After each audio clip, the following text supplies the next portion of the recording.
In April of 2003, somewhere in the Yellow Sea between North Korea and the Shandong province of China, a Chinese fishing boat noticed something odd sticking up out of the water. Initially, it looked almost like an antenna sticking out of the water, but as they got closer, they realized it was attached to a massive metal object. Eventually, they got close enough to realize that it was actually the periscope of a submarine, except it wasn't really doing anything. The entire time they watched it, it just kind of floated aimlessly. The fishing boat then contacted the Navy, who sent 2 boats to come to investigate the situation. Upon arriving, the 2 Navy vessels were that it might be a submarine from one of the neighboring countries. This would have been a very serious intrusion in the controlled waters, but when they got closer to take a look, they were able to identify it as a Chinese submarine. In other words, it was one of their own ships. Then they tried to radio the ship or establish some communication with it, but all they got back was radio silence.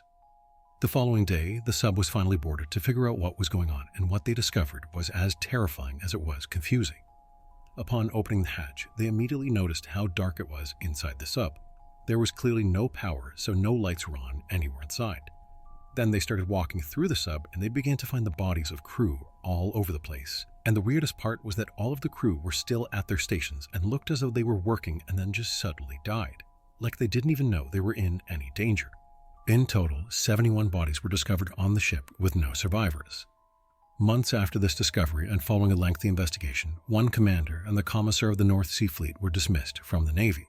In addition to those high-ranking officials, another 8 officers were all dismissed or demoted on the grounds of improper command and control.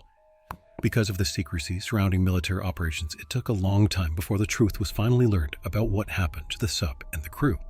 Even now, it hasn't been 100% confirmed. This is the leading theory that is most widely accepted about the incident. This particular sub holds around 55 crew members.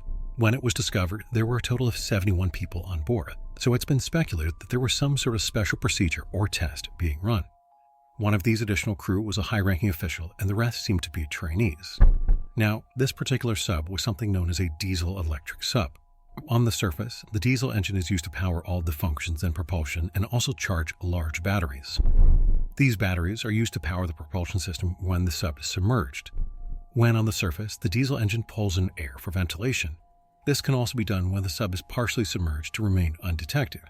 When the sub is in this submerged state, a snorkel sticks out of the water to keep pulling in air for the engine. If the water gets too high or the sub submerges, there's a valve that closes the snorkel to prevent water from getting in. At the same time, the diesel engine shuts off and the power is diverted to the batteries. Sometime before the discovery of the sub by the fishing vessel, the submarine either surfaced and the valve didn't open, or it was already surfaced and water was detected and the valve was closed. In either case, what should have happened was that the engine should not have been running. For some reason, it was running, and with no ventilation, it completely consumed all of the air inside of the sub in just 2 minutes. 1 minute after the air was sucked out of the sub, the men inside would have started to get lightheaded. 2 minutes after the air was sucked out, all of them would have been unconscious, and then by 3 minutes, they would have all died due to asphyxia. This also would have created a suction inside of the sub that would have made it difficult to open any of the hatches. But it's likely this all happened so quickly anyway that no one even realized it. That's why all of the crew members were found at their stations seemingly unaware of any danger.